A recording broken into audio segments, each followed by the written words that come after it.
चलो दोस्तों, तो हम लोग श्री पब्लिकेशन की बुक को डिस्कस कर रहे हैं श्री मार्कर की, जिसमें ये द्वितीय प्रश्न पत्र है खंडा। इसमें हम लोग संविधान, शासन व्यवस्था, राजनीतिक एवं शासन संरचना के बारे में पढ़ेंगे।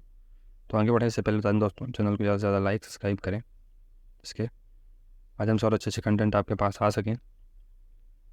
तो चलिए देर न करते हुए आगे बढ़ते हैं। पहला क्वेश्चन देखते हैं। पहला क्वेश्चन है कि भारतीय संविधान की 3 प्रमुख विशेषताएं लिखिए जिन पर संयुक्त राज्य अमेरिका के संविधान का प्रभाव है। पहला है उद्देश्य का विचार, दूसरा है न्यायिक पुनरावलोकन, तीसरा है मूल अधिकार और चौथा है राष्ट्रपति पर महाभियोग की प्रक्रिया। नेक्स्ट है संविधान। भारतीय संविधान के उद्देश्य में बंधुत्व का क्या अर्थ है? शाब्दिक अर्थ है भाईचारे की भावना, feeling of brotherhood, feeling of brother. यदि भारतीय संविधान की प्रस्तावना को संदर्भ स्रोत के रूप में लिया जाता है तो बंधुत्व का अर्थ एकता की, राष्ट्र की एकता और अखंडता तथा व्यक्ति की गरिमा सुनिश्चित करना। भारतीय संविधान को अर्धसंघीय संविधान की संज्ञा किसने दी है? केसी वेयर ने भारतीय संविधान को अर्धसंघीय संविधान की संज्ञा दी है। अर्धसंघीय संविधान, अर्धसंघीय शब्द दर्शाता है कि भारतीय संविधान में संघीय और एकात्मक दोनों विशेषताएं निहित हैं। 44वें संविधान संशोधन द्वारा उद्देशिका में किन शब्दों को अंतः स्थापित किया गया है, जोड़ा गया था? 42वें संविधान संशोधन द्वारा संविधान की उद्देशिका में समाजवाद यानी सोशलिज्म, अंतर्निरपेक्ष यानी सेकुलरिज्म और अखंडता इंटीग्रिटी शब्द को जोड़ा गया था। भारत के संविधान का प्रारूप किसके द्वारा तैयार किया गया? भारत का संविधान प्रारूप समिति द्वारा तैयार किया गया था। प्रारूप समिति का गठन कब हुआ था? 29 अगस्त 1947 को। अध्यक्ष थे डॉक्टर भीमराव अम्बेडकर और अध्यक्ष सहित इसमें टोटल 7 सदस्य। सरदार वल्लभ भाई पटेल संविधान सभा की किस समिति या समितियों के अध्यक्ष थे? तो वो मौलिक अधिकारों और अल्पसंख्यकों हेतु सलाहकार समिति के अध्यक्ष थे या सदस्य थे और प्रांतीय संविधान समिति के अध्यक्ष थे।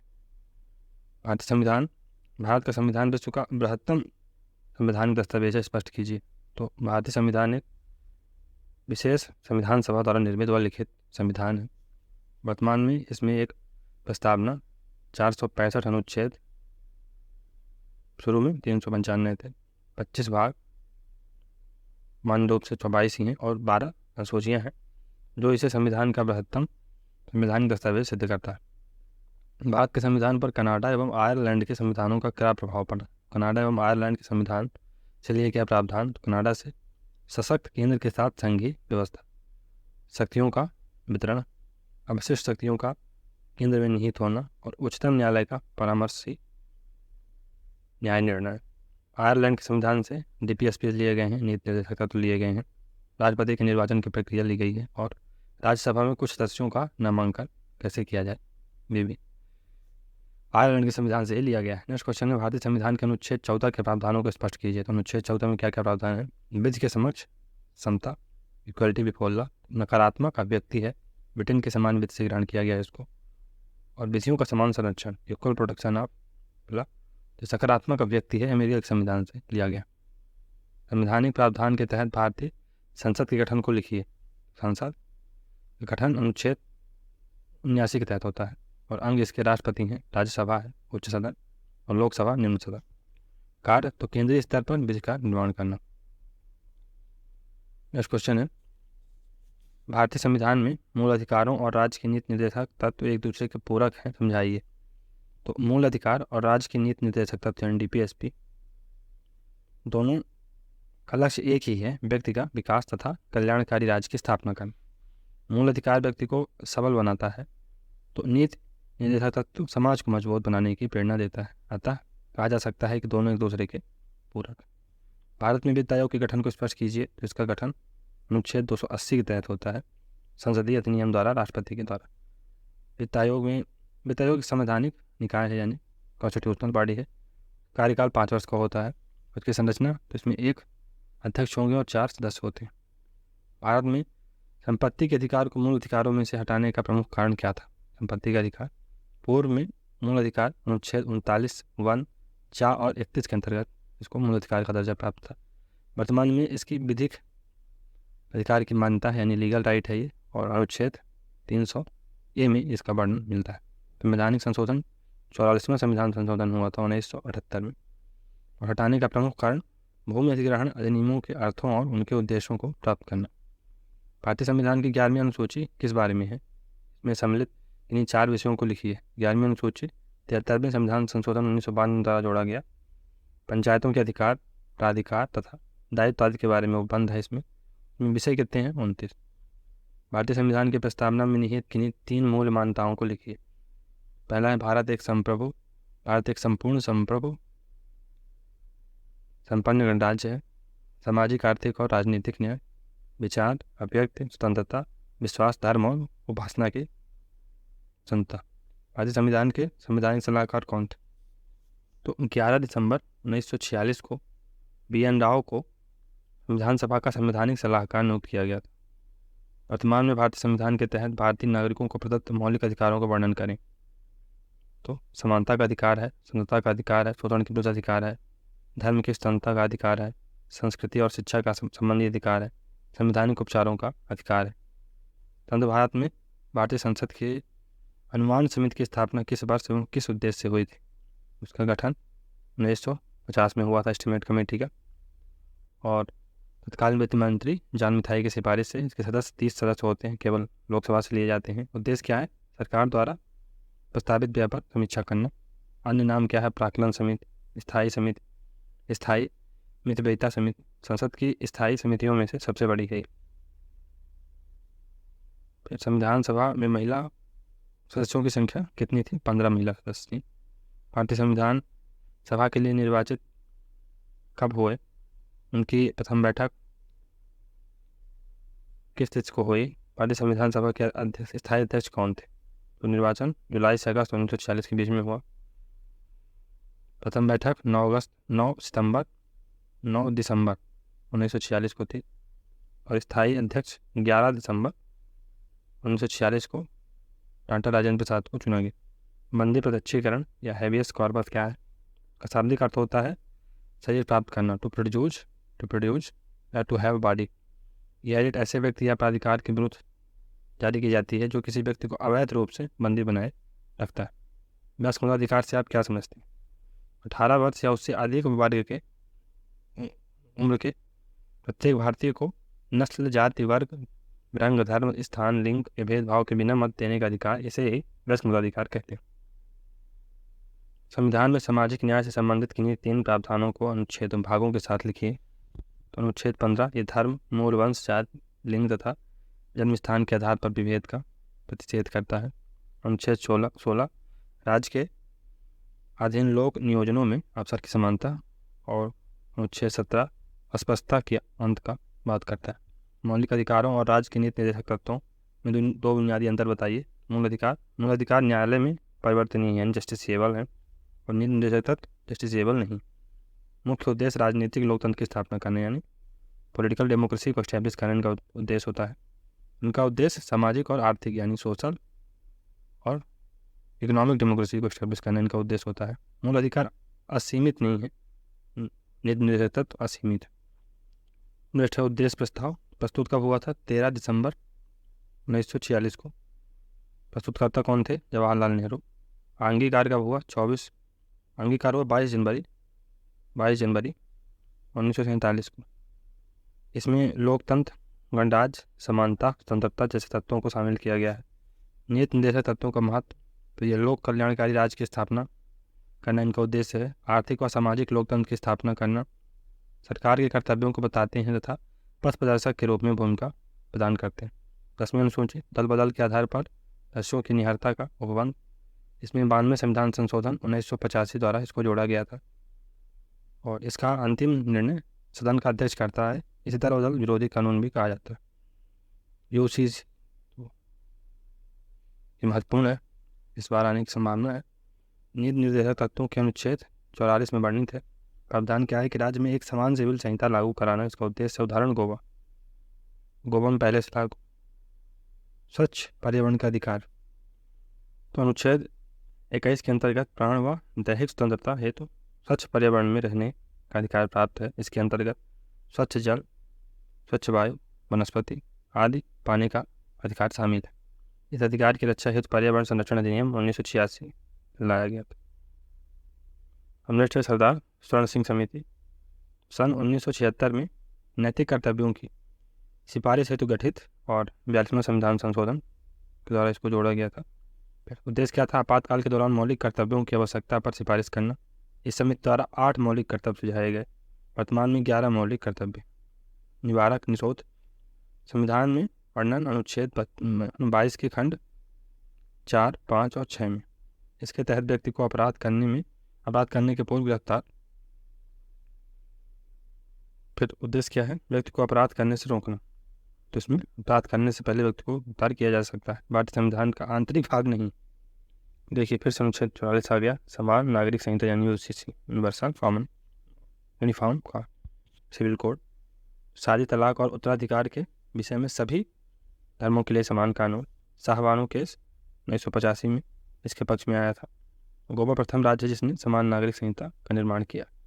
मूल कर्तव्यों की विशेषताएं तो केवल भारतीय नागरिकों के लिए हैं, गैर न्यायोचित हैं, नॉन जस्टिसिएबल है। नागरिक कर्तव्यों का समावेश है और नैतिक दायित्वों का समावेश है। नीति निर्देशक तथ्यों की आलोचना। तो आलोचना क्या है? वाद योग्य नहीं, अनजस्टिसिएबल नहीं है, रूढ़िवादी स्वरूप है, तर्कहीन व्यवस्था है और संवैधानिक टकराव होता है। अनुच्छेद 32 और अनुच्छेद 226 में क्या अंतर है? अनुच्छेद 32 और अनुच्छेद 226 में अनुच्छेद 32 उच्चतम न्यायालय की रिट जारी करने की शक्ति है। अनुच्छेद 226 उच्च न्यायालय की रिट जारी करने की शक्ति है। अधिकारिकता कहाँ है? तो संपूर्ण भारत में, और इसका जुरिडिक्शन राज्य की सीमा तक है। और अनुच्छेद 32 स्वयं एक मूल अधिकार है। अनुच्छेद 226 मूल अधिकार नहीं।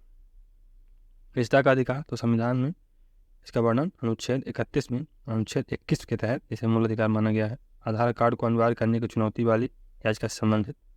फिर इसमें सरकार निजता के अधिकार पर तर्कपूर्ण रीजनेबल रिस्ट्रिक्शन लगा सकती है। मार्शल लॉ तो अनुच्छेद 34 में बढ़नी चाहिए। मार्शल लॉ जहाँ सेना द्वारा सामान्य प्रशासन को अपने नियम कानूनों द्वारा संचालित किया जाता है, संपूर्ण देश या देश के किसी हिस्से में लागू किया जा सकता है। सैनिक कानून भी इसे कहते हैं। अनुच्छेद 1 भारत राज्यों का संघ होगा। भारत राज्य और संघ राज्य के क्षेत्र वे होंगे जो पहली सूची में विनिर्दिष्ट है। भारत के राज्य क्षेत्र में अर्जित किए गए अन्य राज्य क्षेत्र समाविष्ट होंगे।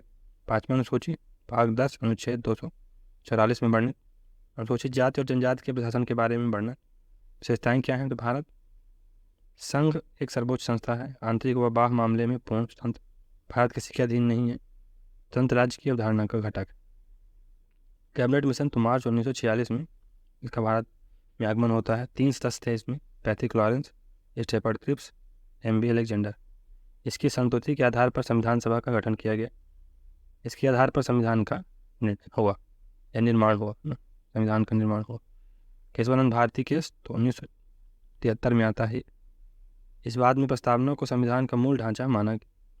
मूल ढांचा सिद्धांत यानी बेसिक स्ट्रक्चर डॉक्ट्रिन संविधान की सर्वोच्चता दिया गया इसी केस के माध्यम से। फिर संसद संविधान के मूल ढांचे में नकारात्मक संशोधन नहीं कर सकती है। समाजवाद सोच लीजिए 42वें संविधान संशोधन द्वारा राज्य संविधान में जोड़ा गया 1976 में। समाजवाद तो उत्पादन के साधनों पर सार्वजनिक व सामूहिक नियंत्रण होगा। लोकतांत्रिक समाजवाद के अवधारणा पर आधारित है। मूल उद्देश्य क्या है? आय, संपत्ति, जीवन स्तर पर असमानता दूर करना। संचालन समिति व प्रारूप समिति के अध्यक्ष संचालन समिति के डॉक्टर राजेंद्र प्रसाद थे और प्रारूप समिति के डॉक्टर BR अम्बेडकर थे। संविधान क्या है? संविधान दोस्तों एक मौलिक दस्तावेज या देश की सर्वोच्च विधि माना जाता है। यह विभिन्न अंगों की शक्तियों का निर्धारण व सृजन करता है। संविधान देश की जनता व आकांक्षाओं का पुंज होता है। संविधान सभा कैबिनेट मिशन की अनुशंसा पर इसका गठन 1946 में हुआ था। पहली बैठक 9 दिसंबर 1946 को हुई थी। अध्यक्षता डॉक्टर सत्यानंद सिन्हा ने की थी। दूसरी बैठक 11 दिसंबर 1946 को हुई थी और इसकी अध्यक्षता डॉक्टर राजेंद्र प्रसाद और ये स्थायी सदस्य बन गए थे, इसके स्थायी अध्यक्ष बन गए थे। कार्य तो संविधान का निर्माण व लागू करना। कुल अधिवेशन कितने हुए थे? 11। प्रारूप समिति तो इसकी स्थापना कब हुई थी या गठन कब हुआ था? 29 अगस्त 1947 को संविधान का प्रारूप तैयार किया गया इसके माध्यम से। और अध्यक्ष सहित इसमें 7 सदस्य थे। अध्यक्ष कौन थे? Doctor BR Ambedkar. संविधान के 92वें संविधान संशोधन द्वारा प्रावधान किया गया है। 92वां संविधान संशोधन आया कब था? 2003 में। 8वीं अनुसूची को 8वीं अनुसूची में बोडो, डोंगरी, मैथिली और संथाली भाषाओं को शामिल किया गया। इस प्रकार कुल 22 भाषाएं हो गईं। संविधान सभा के कार्य, संविधान का निर्माण, देश की पहली संसद के रूप में कार्य, विदेश नीति का निर्धारण, राष्ट्रगान, राष्ट्रगीत, राष्ट्र ध्वज को अपनाना, प्रथम राष्ट्रपति का चुनाव और अंतरिम सरकार का गठन। पी.एन. राव संवैधानिक सभा के वैज्ञानिक नहीं, संवैधानिक सलाहकार थे, कॉन्स्टिट्यूशनल एडवाइजर थे। 60 देशों की यात्रा की तथा वहाँ के संविधानों का अध्ययन किया। संविधान निर्माण में योगदान दिया। प्रस्तावना का उद्देश्य सामाजिक, आर्थिक, राजनीतिक न्याय उपलब्ध कराना, पद और अवसर की समानता देना, विचार, मत, विश्वास तथा धर्म की उपासना की स्वतंत्रता प्रदान करना। क्या है संविधान संशोधन? संविधान में कोई भी तथ्य जोड़ना या हटाना संविधान संशोधन कहलाता है। भारतीय संविधान के अनुच्छेद 368 के किसी भी अंश में इस अनुच्छेद के तहत संशोधन किया जाता है तो इसे संविधान संशोधन कहते हैं। 100वां संविधान संशोधन अधिनियम 2015। तो यह संशोधन भारत बांग्लादेश के मध्य भूमि सीमा के समझौते से संबंधित है। 101वां संविधान संशोधन कब होता है? 2016 में, लागू 1 जुलाई 2017 से। और ये GST से रिलेटेड है, वस्तु एवं सेवा कर से संबंधित है। वन नेशन वन टैक्स की अवधारणा पर यह बेस्ड है। संविधान की प्रस्तावना का आलोचनात्मक चित्रण कीजिए। प्रस्तावना की आलोचनात्मक विशेषताएं है। प्रस्तावना न्यायालय द्वारा परिवर्तनीय नहीं है, यानी जस्टिसेबल नहीं है। फिर इसका कोई कानूनी महत्व नहीं है, लीगल, इसका कोई इंटरप्रिटेशन नहीं है। प्रस्तावना में स्पष्टता का अभाव है, यानी वेगनेस है, क्योंकि इसमें आदर्शों और तथ्यों का सही ढंग से परिभाषित नहीं किया गया। मूल अधिकार, तो वे अधिकार जो व्यक्ति के जीवन हेतु अनिवार्य व मूल होते हैं। ये वही अधिकार हैं जो व्यक्ति के भौतिक, सामाजिक, आर्थिक, राजनीतिक, नैतिक विकास के लिए आवश्यक होते हैं। संविधान में वर्णन भाग 3 में और अनुच्छेद 12 से 35 तक। संख्या कितनी है? 6। मूल अधिकार के उद्देश्य क्या है? तो व्यक्ति की गरिमा को स्थापित करना, भेदभाव एवं अस्पृश्यता का अंत करना, धर्मनिरपेक्षता की स्थापना करना, शिक्षा को बढ़ावा देना। फिर मौलिक कर्तव्य, तो भारतीय संविधान के भाग 4 का में वर्णित 51 का अनुच्छेद में इनका वर्णन है। और ये सार यानी सोवियत संघ के राष्ट्रवादी सोवियत संघ के संविधान से इसको लिया गया है। स्वर्ण सिंह समिति की सिफारिश पर बेस्ड है ये। और मूल अधिकारों को, मूल कर्तव्यों को 42वें संविधान संशोधन द्वारा 1976 में शामिल किया गया था संविधान में।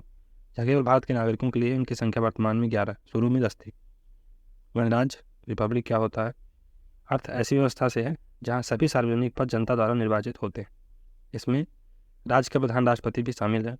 अतः संविधान के अधीन सभी अधिकारों का स्रोत भारत के लोग हैं, कोई वंशानुगत शासक नहीं। प्रस्तावना में इसका वर्णन है। अनुच्छेद 15, देश की जनता के चहुमुखी विकास हेतु प्रदत्त समानता का मौलिक अधिकार है ये। फिर प्रावधान, धर्म, मूल, वंश, जाति, लिंग, जन्म स्थान के आधार पर भेदभाव का निषेध।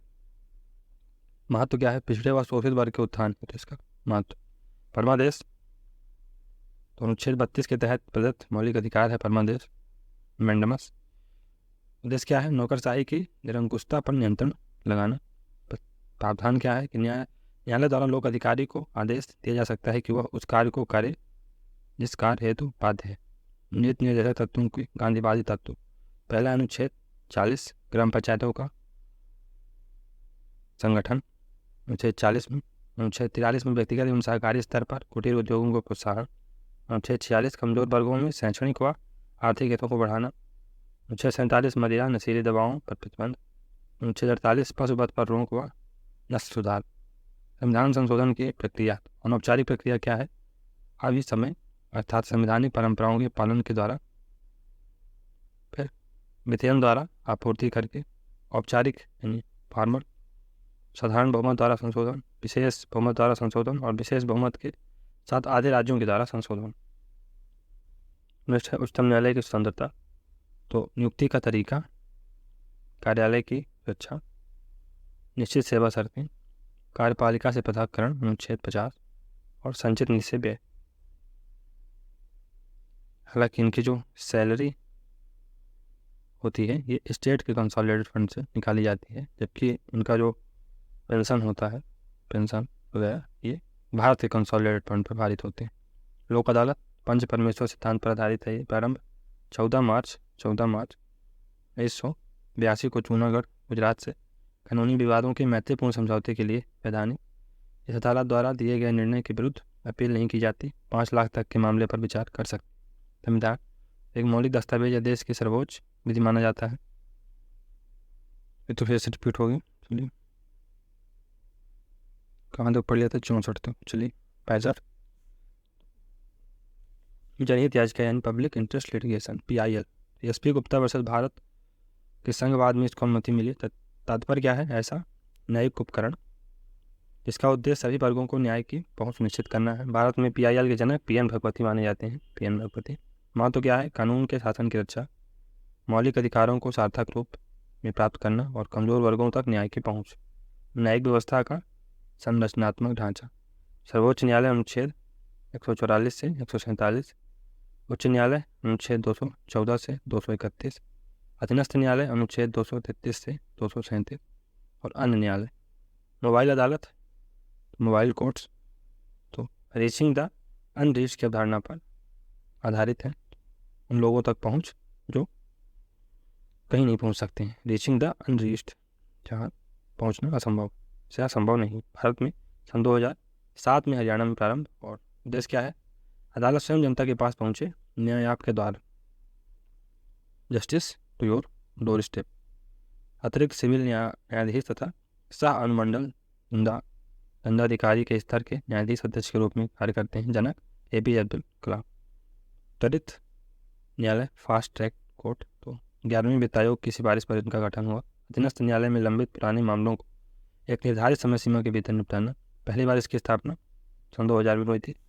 जस्टिस डिनाइड की संकल्पना को समाप्त करने के लिए है। तो justice delayed is justice denied. अगर जस्टिस डिले हो रहा है तो इसका मतलब है कि जस्टिस इनजस्टिस हो रहा है, जस्टिस दिया ही नहीं जा रहा। क्यों? क्योंकि किसी व्यक्ति ने मर्डर किया है, उसको जब वो 65 साल का हो गया, मान लीजिए 35 साल में उसने मर्डर किया, 65 का 75 का हो गया, तब आप उसको सजा पर दे रहे हैं। क्या मतलब है ऐसे जस्टिस का? वैसे तो उसको तो वैसे ही मरना है। हाल ही में पॉक्सो अधिनियम के तहत लंबित मुकदमों की सुनवाई हेतु इसका गठन हुआ है। फिर मौलिक अधिकारों की आवश्यकता, तो लोगों के हितों और अधिकारों का हनन न हो, धार्मिक और नस्लीय भेदभाव को मिटाना, कमजोर वर्गों के हितों और अधिकारों की रक्षा। मूल अधिकारों की विशेषता, सीमित व बाध योग्य, राज्य के मनमाने रवैये के विरुद्ध निलंबनीय है, न्यायालय द्वारा गारंटी व सुरक्षा प्राप्त, स्थायी नहीं है, संसद द्वारा कटौती भी की जा सकती। संविधान द्वारा प्रदत्त मूल अधिकारों का वर्णन कीजिए। भारतीय संविधान के भाग 3 में अनुच्छेद 12 से 35 तक वर्णन इनका मिलता है। टोटल 6 संविधान में टोटल 6 फंडामेंटल राइट दिए हुए हैं। पहला है स्वतंत्रता, ये अनुच्छेद पहला समानता इन इक्वलिटी अनुच्छेद 14 से 18। फिर स्वतंत्रता है राइट टू फ्रीडम 19 से 22। धार्मिक स्वतंत्रता फ्रीडम ऑफ रिलीजन 26 से 28। संवैधानिक उपचारों का अधिकार तो अनुच्छेद 32 में है। शोषण के विरुद्ध अधिकार राइट अगेंस्ट एक्सप्लॉयटेशन 23 से 24। संस्कृति व शिक्षा का अधिकार अनुच्छेद 29 से 30। मूल कर्तव्य, संविधान के भाग 4 काम्य वर्णन इनका मिलता है। अनुच्छेद 51 काम्य शामिल। इस सार के संविधान से लिया गया। स्वर्ण सिंह समिति की सिफारिश पर वर्तमान इनकी संख्या 11 है। इन्हें 42वें संविधान संशोधन द्वारा 1978 में जोड़ा गया 1976 में जोड़ा गया था। फिर मूल कर्तव्यों की विशेषता क्या है? तो नैतिक कर्तव्य हैं ये, गैर न्यायोचित हैं यानी नॉन जस्टिसेबल हैं। ये केवल भारतीय नागरिकों पर लागू होते हैं। संसद कानून बनाकर क्रियान्वयन कर सकती है। मूल अधिकारों का महत्व, मूल कर्तव्यों का क्या महत्व है? मजबूत लोकतंत्र की स्थापना करते हैं, शिक्षा व जागरूकता को बढ़ावा देते हैं, पर्यावरण की रक्षा, राष्ट्रवाद को बढ़ावा मिलता है, नागरिकों के लिए प्रेरणा स्रोत हैं, सचेतक के रूप में काम करते हैं। नीति निर्देशक तत्वों का वर्गीकरण, विचारधारा के आधार पर, उद्देश्य के आधार पर। विचारधारा के आधार पर गांधीवादी सिद्धांत हैं 40, 43, 43B, 46, 47, 48। समाजवादी सोशलिस्ट अनुच्छेद 38, 39, 39A, 41, 42, 43, 43A, 47। उदारवादी यानी लिबरलिस्ट अनुच्छेद 44, 45, 48, 48A, 49, 50, 51। उद्देश्य के आधार पर तो सामाजिक व आर्थिक न्याय संबंधी अनुच्छेद 38, 39। समाज कल्याण संबंधी अनुच्छेद 40, 43B, 44, 48, 48A, 47, 50, 51 सामाजिक सुरक्षा संबंधी सोशल सिक्योरिटी संबंधित अनुच्छेद 39 से 41, 42, 43, 43 से 45, 46, 47। ग्राम न्यायालय की विशेषताएं। ग्राम न्यायालय एक चलित यानी मोबाइल कोर्ट होता है। या दीवानी और फौजदारी दोनों मामलों को यानी सिविल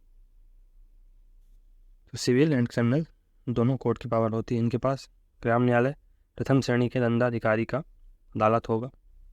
ग्राम न्यायालय प्रत्येक पंचायत के लिए स्थापित किया जाएगा। ग्राम न्यायालय की पीठ मध्यवर्ती पंचायत मुख्यालय पर स्थापित होगी, जो गांव में जाकर कार्य करेंगे व मामलों का निस्तारण करेंगे। पंचायत अदालत पंच परमेश्वर के समान व्यवस्था है। ये सभी को न्याय उपलब्ध कराने के लिए स्थापित ग्राम पंचायत स्तर पर पंचायत अदालत की व्यवस्था की गई है। ये अदालत आभासी अदालत है, वर्चुअल कोर्ट की भांति है। जी किसी गवाह को समय के भीतर या बहुत अधिक खर्चे के बिना बुलाना संभव न हो तो उसके साक्ष्य का अभिलेख वीडियो कॉन्फ्रेंस के माध्यम से भी लिया जा सकता है। इसमें लगभग 40 तकनीक सेवाएं प्रचलित है। उपभोक्ता न्यायालय उपभोक्ता संरक्षण अधिनियम 1986 के अंतर्गत गठन का होता है। राष्ट्रीय उपभोक्ता अदालत, राज्य उपभोक्ता अदालत, जिला उपभोक्ता फोरम। उद्देश्य क्या है? वस्तुओं सेवाओं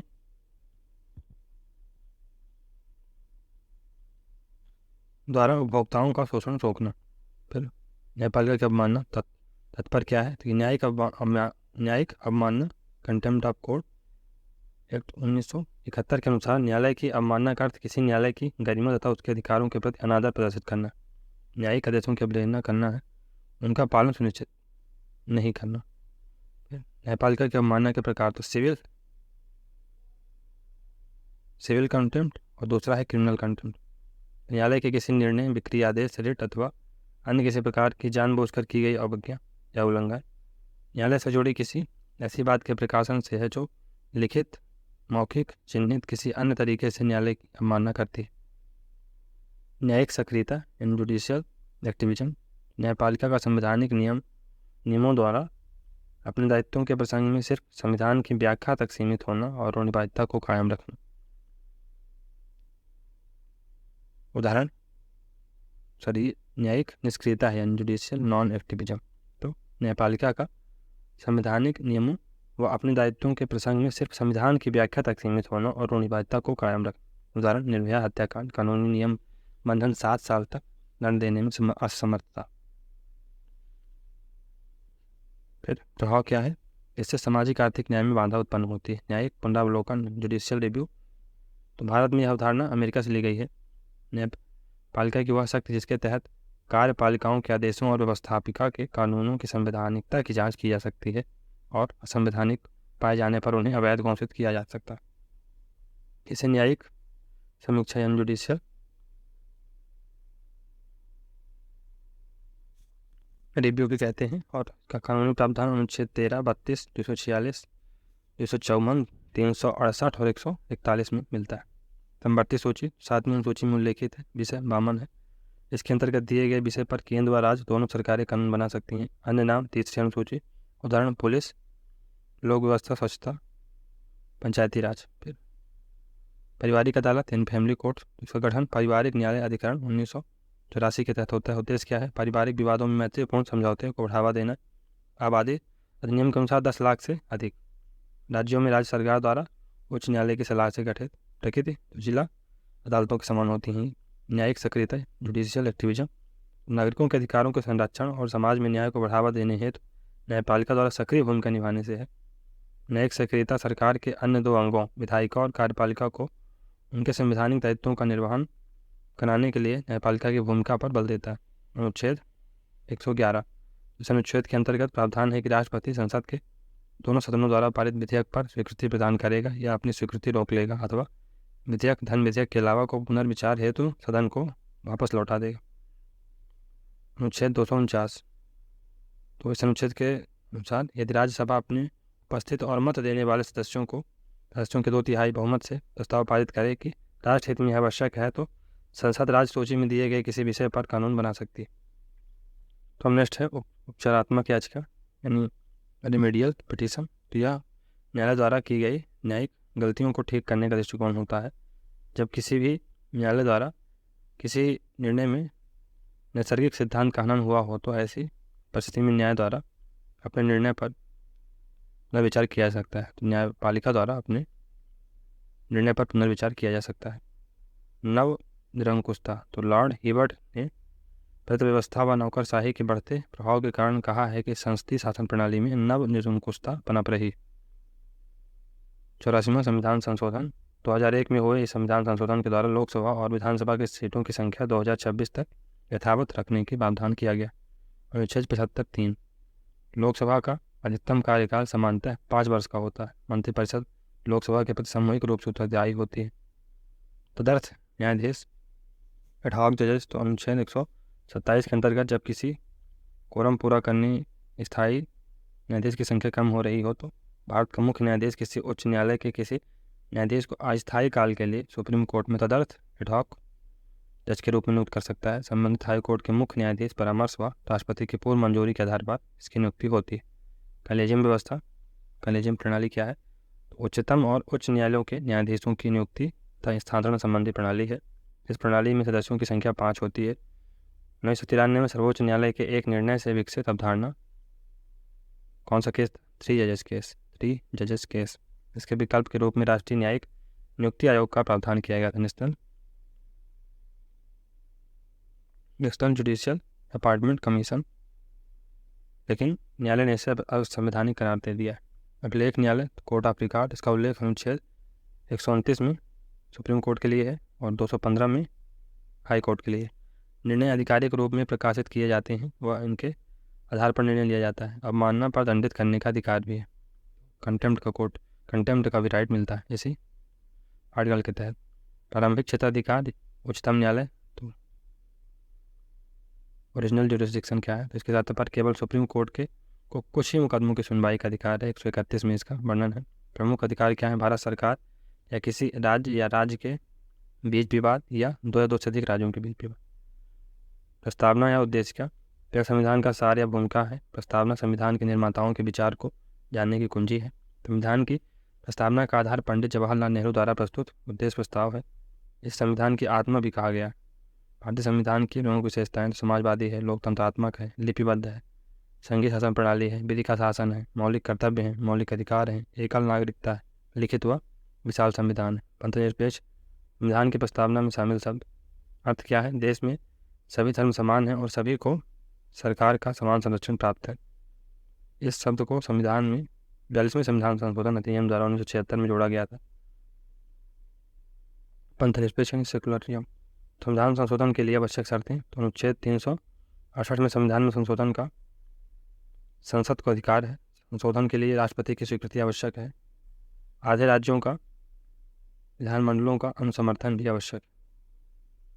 42वां संविधान संशोधन, इसे लघु संविधान यानी मिनी कॉन्स्टिट्यूशन भी कहा जाता है। 1976 में लागू होता है। प्रावधान क्या है? प्रस्तावना में 3 नए शब्द समाजवादी, पंथनिरपेक्ष, अखंडता जोड़े गए।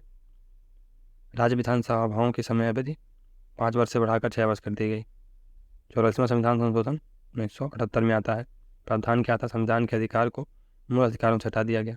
अनुच्छेद 352 उपबंध किया गया कि आपात स्थिति की घोषणा के लिए कारण सशस्त्र विद्रोह होगा, यानी आर्म्ड रिवेलियन होगा। व्यक्तिगत स्वतंत्रता के अधिकार अनुच्छेद 21 और 22 को है, 21 और 22 को और अधिक शक्तिशाली बनाया गया। मूल ढांचा या बुनियादी ढांचा या आधारभूत ढांचे का सिद्धांत, बेसिक स्ट्रक्चर डॉक्ट्रिन, आशय उस ढांचे से है जो प्रशासन को संवैधानिक आधार प्रदान करते हैं। इनको अनुच्छेद 368 के अधीन शक्ति के प्रयोग द्वारा संशोधन नहीं किया जा सकता है। नीति निर्देशक तत्व, DPSP, नीति निर्देशक तत्व तो ऐसे आदर्श अथवा लक्ष्य हैं जिन्हें राज्य को भविष्य में प्राप्त करना है। ये आदर्श के मार्गदर्शक होते हैं, गाइड की तरह काम करते हैं। वर्णन, संविधान के भाग 4 में अनुच्छेद 36 से 51 तक इनका वर्णन है। ये वेलफेयर स्टेट यानी कल्याणकारी राज्य की अवधारणा पर आधारित। संविधान में वर्णित रेटें, तो सर्वोच्च न्यायालय को संविधान के अनुच्छेद 32 के अनुसार 5 प्रकार की रिट जारी करने का अधिकार है। बंदी, प्रत्यक्षीकरण, परमादेश, प्रतिषेध, उत्प्रेषण और अधिकार परीक्षा। संघवाद, तो यह इस शब्द की उत्पत्ति लैटिन शब्द फ्यूडस से हुई है। इसका अर्थ क्या है? एक प्रकार का समझौता या अनुबंध। संघवाद सरकार का वह रूप है जिसमें देश के भीतर सरकार में कम से कम 2 स्तर मौजूद, केंद्रीय स्तर और राज्य स्तर। सहकारी संघवाद यानी कोऑपरेटिव फेडरलिज्म, इसमें केंद्र व राज्य एक दूसरे के साथ क्षैतिज संबंध स्थापित करते हुए एक दूसरे के सहयोग से अपनी समस्याओं को हल करने का प्रयास करते हैं। केंद्र राज्य संबंध, केंद्र और राज्यों के बीच संबंधों का उल्लेख संविधान के भाग 11 और 12 में विधायी, प्रशासनिक और वित्तीय संबंधों के तहत किया गया है। संविधान विधायी संबंध तो वर्णन संविधान के भाग 11 अध्याय 1 में अनुच्छेद 245 से 55 में केंद्र व राज्य सरकारों में विधायी शक्तियों के विभाजन के संबंध में 7वीं अनुसूची के तहत संविधान में 3 अनुसूचियाँ अंकित हैं। संघ सूची इसमें 100 विषय हैं वर्तमान में, और राज्य सूची में 61 और संवर्धित सूची में 52। प्रशासनिक संबंध वर्णन इसका संविधान के भाग 11 के अध्याय 2 में अनुच्छेद 256 से 63 तक है। इन संबंधों से तात्पर्य केंद्र व राज्यों की सरकार के कार्यपालिका संबंधी तालमेल होता है। उद्देश्य क्या है? अखिल भारतीय सेवाओं के अधिकारियों की भर्ती तो केंद्र सरकार द्वारा की जाती है, किंतु ये अधिकारी 88 सेवाएं राज्य में देते हैं। वित्तीय संबंध वर्णन क्या है? संविधान के भाग 12 में अनुच्छेद 268 से 81 तक है। वित्त आधुनिक प्रशासन तंत्र का रक्त है। इसके तहत केंद्र सरकार द्वारा संघ सूची के सभी विषयों पर कर लगाने का अधिकार है। राज्य सरकारों को राज्य सूची के सभी विषयों पर कर लगाने का अधिकार है। घंटा राजेंद्र प्रसाद संविधान सभा की किस समिति के या समितियों के अध्यक्ष थे? तो प्रक्रिया, नियम समिति और संचालन समिति। भारतीय नागरिकता का आधार है जन्म से, वंश से, देशीकरण से, अर्जित भूमि से और पंजीकरण से। अनुच्छेद 368 में संशोधन, 42वां संविधान संशोधन 1976 में हुआ था, 24वां संविधान संशोधन 1971 में और 7वां संशोधन 1956 में। 34वां संविधान संशोधन कब हुआ था? 1934 में। 9वीं अनुसूची में भूमि सुधार संबंधी अधिनियमों को शामिल किया गया। तो नेक्स्ट है 61वां संविधान संशोधन कब हुआ था? 1989 में। अनुच्छेद 326 में संशोधन करके लोकसभा तथा राज्य विधानसभाओं के चुनाव में मतदान करने की जो न्यूनतम आयु थी 21 वर्ष से घटाकर 18 वर्ष कर दी गई थी। प्रथम संविधान संशोधन 1951 में हुआ था, 9वीं अनुसूची को जोड़ा गया था। 7वां संविधान संशोधन 1956 में हुआ था। यह संशोधन राज्य पुनर्गठन आयोग की रिपोर्ट को लागू करने के लिए किया गया था। विशेष क्या था? पूरे भारत को 14 राज्य और 6 यूटीज यानी संघ राज्य क्षेत्रों में विभाजित किया गया। 97वां संविधान संशोधन कब हुआ था? 2011 में।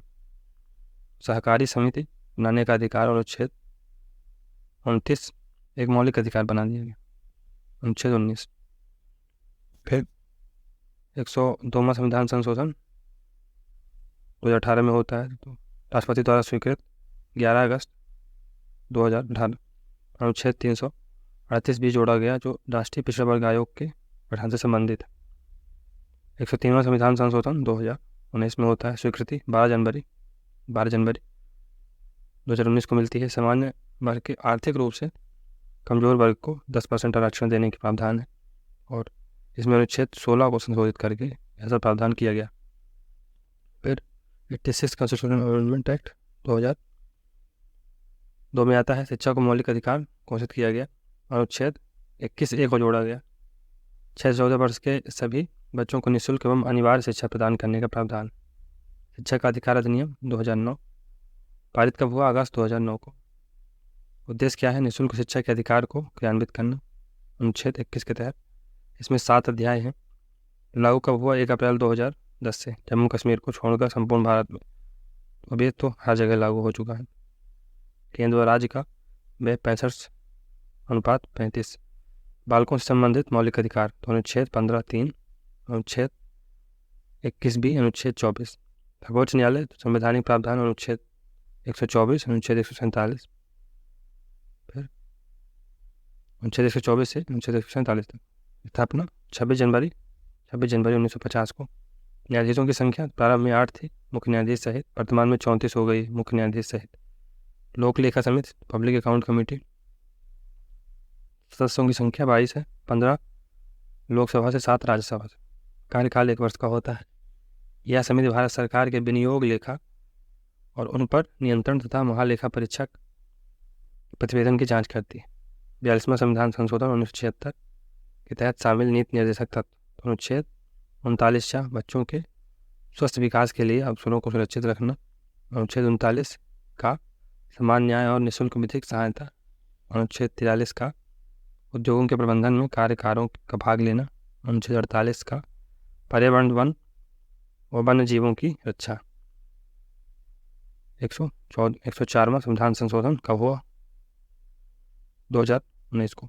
लोकसभा और राज्य विधानसभा में अनुसूचित जातियों अनुसूचित जनजातियों के लिए स्थानों के आरक्षण में 10% की 10 वर्ष की वृद्धि की गई तथा लोकसभा और राज्यसभा में नाम निर्देशन द्वारा आंग्ल भारतीय यानी एंग्लो इंडियन का जो प्रोविजन था उसको समाप्त कर दिया गया। भारतीय संविधान में संघवाद के लक्षण तो लिखित संविधान है, संविधान की सर्वोच्चता है, संघ और राज्यों के बीच शक्तियों का विभाजन है, स्वतंत्र न्यायपालिका है, संविधान संशोधन की जटिल प्रक्रिया, सांप्रदायिकता मूलतः एक राजनीतिक समस्या है। जब धर्म का प्रयोग राजनीतिक उद्देश्यों व सत्ता प्राप्ति के लिए किया जाए तो इसे सांप्रदायिकता कहते हैं। संपूर्ण बहुत संपन्न अर्थ क्या है कि भारत अपने आंतरिक व विदेशिक मामलों में बिना किसी बाह्य दबाव और प्रतिबद्धता के स्वतंत्र रूप से निर्णय लेने में सक्षम होगा। चलिए नेक्स्ट देखते हैं इकाई 2, तो ये सब टॉपिक पढ़ेंगे। तो गठबंधन सरकार लक्षण गुण दोष क्या है, कोalition गवर्नमेंट के क्या गुण हैं क्या दोष हैं देखते हैं। तो ऐसी सरकार जिसमें कई राजनीतिक दल सहयोग करते हैं जिससे गठबंधन के भीतर किसी भी एक दल का प्रभुत्व कम रहता है। गठबंधन जब कोई दल अपने बलबूते पर संसद में बहुमत प्राप्त नहीं कर सकता है। यूरोप में वर्तमान की स्थिति में ब्रिटेन, स्पेन, ग्रीस को छोड़कर लगभग सभी देशों में मिलोजुली सरकारें कार्य कर रही हैं। राजनीतिक दलों के तात्पर्य है राजनीतिक दल लोगों का एक ऐसा समूह, संगठित समूह है जो समान नीतिगत प्राथमिकताओं तथा कार्यक्रमों से प्रसिद्ध। राजनीतिक दलों के प्रमुख लक्षण निश्चित कार्यप्रणाली होती है, क्षेत्रीय व राष्ट्रीय स्वरूप होता है, एक संगठनात्मक व्यवस्था होती है, ये लोकतंत्र के आधार हैं। दलों का उद्देश्य राजनीतिक पद जीतकर सत्ता हासिल करना, फॉर एग्जाम्पल भाजपा, कांग्रेस, तृणमूल कांग्रेस। राष्ट्रीय दल होने के लिए क्या शर्तें, लोकसभा या विधानसभा के आम चुनाव में इन जनरल इलेक्शन में 4 या 4 से अधिक राज्यों में कुल वैध मतों का 6% पहली शर्त। दूसरी मतलब ये अगर शर्त पूरी होगी दूसरी, यदि वह लोकसभा में 2% सीट जीतता है या ये सीटें 3 विभिन्न राज्यों से जीती गई। यदि कोई दल कम से कम 4 राज्यों में राज्य स्तरीय दल के रूप में मान्यता प्राप्त है। भारत में 7 दलों को मान्यता प्राप्त है, उदाहरण भाजपा, कांग्रेस, CPIM। फिर राष्ट्रीय स्तर राज्य स्तरीय दल की मान्यता है, तो राज्य विधानसभा के आम चुनाव में कुल वैध मतों का 6%, राज्य की लोकसभा में हुए आम चुनाव के में कुल वैध मतों का 6% प्राप्त किया हो तथा संबंधित राज्य में लोकसभा कम से कम 1 सीट जीती हो। प्रत्येक 25 सीटों में उस दल ने लोकसभा की कम से कम 1 सीट जीती हो। राज्य के विधानसभा के कुल स्थानों में 3% सीट या परसेंट जो ज़्यादा हो। भारतीय राष्ट्रीय कांग्रेस का वर्णन करिए। तो भारत का प्रमुख राजनीतिक दल है ये। स्थापना 1885 में। संस्थापक कौन थे, ए ओह्योम, दादाभाई नौरोजी और दिनसा वाचा। मुख्यालय कहाँ है, नई दिल्ली। झंडा क्या है इसका, तिरंगा। चुनाव चिन्ह हाथ का पंजा। अध्यक्ष वर्तमान में मल्लिकार्जुन खड़गे हैं। गठबंधन तो UPA गठबंधन। विचारधारा आज़ादी, सहिष्णुता, समानता, व्यक्तिगत अधिकार। भारतीय साम्यवादी पार्टी भारतीय उभयनिष्ठ पार्टी भारत का मान्यता प्राप्त राष्ट्रीय दल है। इसकी स्थापना 1925 में की गई थी। संस्थापक MN रॉय हैं। मुख्यालय नई दिल्ली। चुनाव चिन्ह हंसिया और हथौड़ा। झंडा तो इसमें लाल रंग है। महासचिव S सुधाकर रेड्डी। विचारधारा साम्यवाद। तो इसका थोड़ा सा CPI की जो राष्ट्रीय दल की वैधता है इसको समाप्त कर दिया गया। CPI M जरूर है और इसके जो महासचिव हैं वर्तमान में उसको देख लीजिएगा। विचारधारा साम्यवाद की है। 2014 के संसदीय चुनाव में इस दल को मात्र 1 सीट मिली थी। यह दल सांप्रदायिक सद्भाव, पंथनिरपेक्षता, धर्म स्थलों के दुरुपयोग पर प्रतिबंध की समर्थक है। वर्तमान में मात्र 1 या 2 राज्यों में ही सिमट कर रह गई, इसलिए राष्ट्रीय दल नहीं रह गई। ये है बल्कि। तो ये मार्क्सवादी है, भारतीय कम्युनिस्ट पार्टी मार्क्सवादी या समाजवाद के स्थापना इसका लक्ष्य है। अध्यक्ष सीताराम येचुरी। इसका गठन कब हुआ था, 1964 में। फिर भारतीय राष्ट्रीय दलीय व्यवस्था की विशेषताएं क्या है, बहुदलीय व्यवस्था है। विश्व के सबसे ज़्यादा दल भारत में। स्पष्ट विचारधारा का अभाव है। एक व्यक्ति, एक श्रेष्ठ व्यक्ति के चारों ओर दल का केंद्रीकरण। बसपा मायावती जी के, BJP नरेंद्र मोदी, अमित शाह। बहुजन समाजवादी पार्टी, तो यह दल सार्वभौमिक न्याय, स्वतंत्रता, समानता और भाईचारे के सर्वोच्च सिद्धांतों वाला है। इसका गठन 14 अप्रैल 1984 को हुआ था। मुख्यालय नई दिल्ली। चुनाव चिन्ह हाथी, झंडा नीला है। अध्यक्ष मायावती हैं।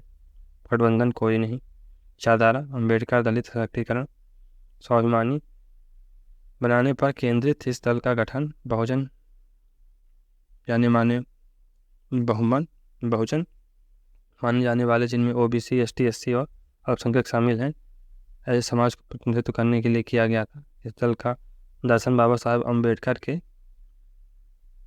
मानवतावादी दर्शन व बौद्ध दर्शन से प्रेरित है। मान्यता प्राप्त राष्ट्रीय दल और उनके चिन्ह तो बहुजन समाजवादी पार्टी हाथी, भाजपा का कमल, सीपीआई की मान्यता खत्म कर दी गई है। हालांकि इसका हंसिया वाली चुनाव चिन्ह सीपीआईएम, हथौड़ा, हंसिया, तारा, आईएनसी, इंडियन नेशनल कांग्रेस, हाथ, राष्ट्रवादी कांग्रेस तो इसका घड़ी है,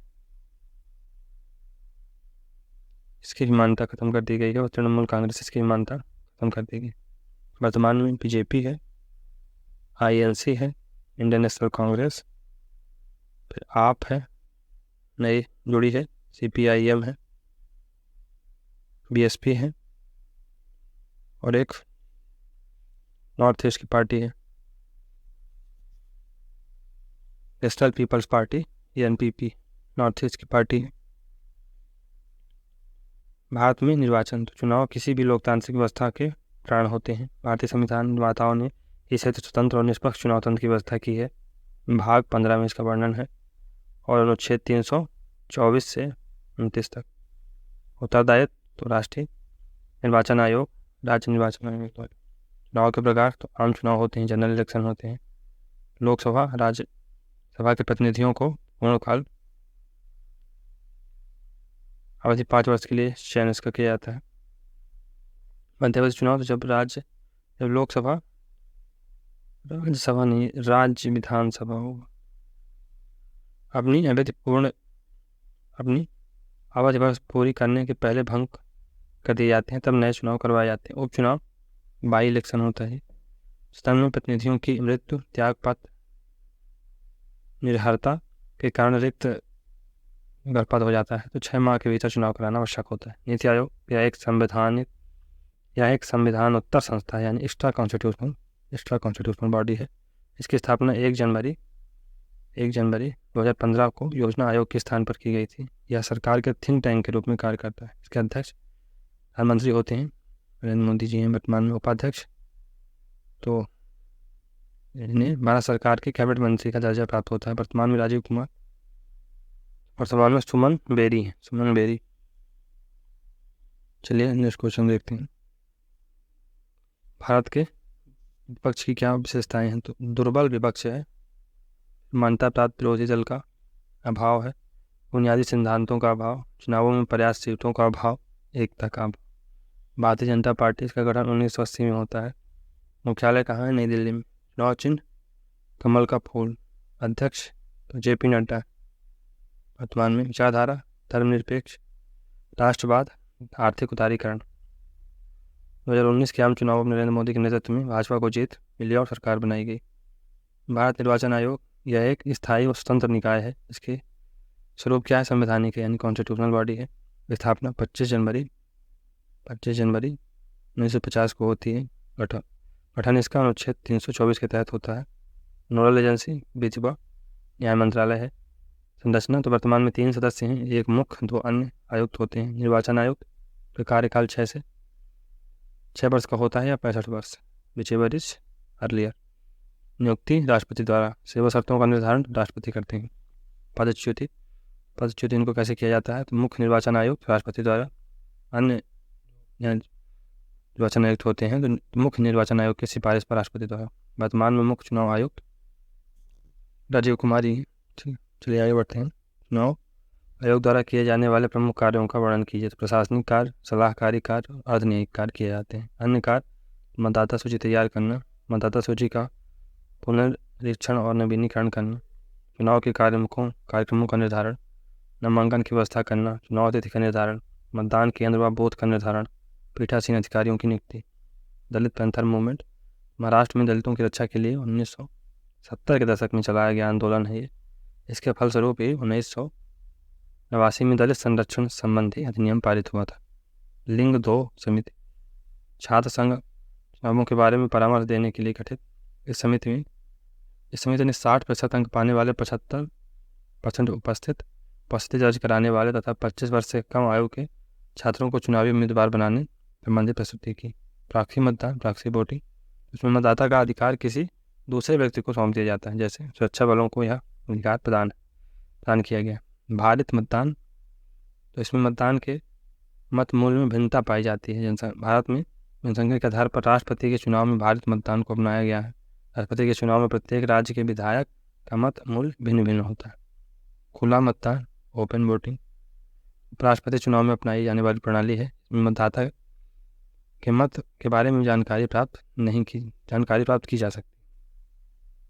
स्नैप पोल, संसद तथा राज्य विधानसभा को एकाएक भंग कराए गए चुनावों को स्नैप पोल कहते हैं।